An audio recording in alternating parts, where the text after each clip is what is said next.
আসসালামু আলাইকুম everyone, welcome to রান্নাঘরের ইতিকথায়। আবারও হাজির হয়ে গেলাম আপনাদের জন্য দারুণ একটা রেসিপি নিয়ে। আর আজকের রেসিপিটা থাকবে স্পঞ্জ কেক।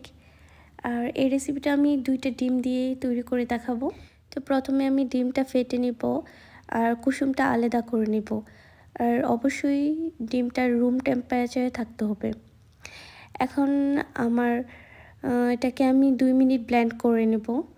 আর যখন 2 মিনিট পরে এইরকম একটা ফেনা ফেনা হয়ে যাবে, তখন আমি এটাতে দিয়ে দিব চিনি। আর চিনি দেওয়ার পরও আমি এটাকে আরও 2 মিনিট ব্লেন্ড করব। আর আমি এখানে চিনির পরিমাণটা দিয়েছি 2 চামচ, কারণ আমি এখানে কলা ইউজ করব। আর কলাটা ইউজ করলে চিনিটা পরিমাণটা কম দিলে হয়, কারণ কলাটা যথেষ্ট পরিমাণ মিষ্টি হয়ে থাকে। তো এখন দিয়ে দিব আগে থেকে যে কুসুম দুটো আমি তুলে রেখেছিলাম, সেই দুটো কুসুম, এবং সাথে দিয়ে দিব ভ্যানিলা এসেন্স। এটা দিলে আপনার ডিমের যে একটা এক্সট্রা গন্ধ আছে সেটা থাকবে না। তো আরও আমি দিয়ে দিলাম 1 চামচের মতো তেল দিয়ে আমি 1 সেকেন্ডের মতো ব্লেন্ড করে নিব। এরকম হবে আমার ব্যাটারটা। এখন আমি কলা নিয়ে নিব 3টা, আর কলাটা ব্লেন্ড করে নিব।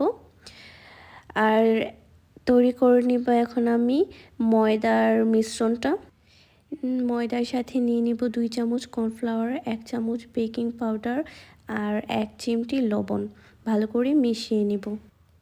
এখন ডিমের ব্যাটারটার সাথে ময়দার মিশ্রণটা আলতোভাবে আমি 3 বারে এটাকে ভালো করে মিশিয়ে নিব।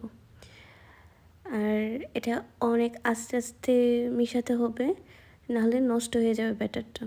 এই যে এরকম একটা ফ্লাফি ভাব আসবে, এই সময় আমি দিয়ে দিব যে কলাটা ব্লেন্ড করে রেখেছিলাম সেটা। এই তো হয়ে গেছে আমার ব্যাটারটা। এখন এটাকে আমি 30 মিনিটের মতো বেক করে নেব। এই তো বেক করার পরে আমার কেকটার লুকটা দেখেন কতটা সুন্দর হয়েছে। যদি ভালো লেগে থাকে আমার চ্যানেলটা সাবস্ক্রাইব করে দিবেন। আর সকলকে অসংখ্য ধন্যবাদ আমার ভিডিওটা দেখার জন্য। আল্লাহ হাফেজ।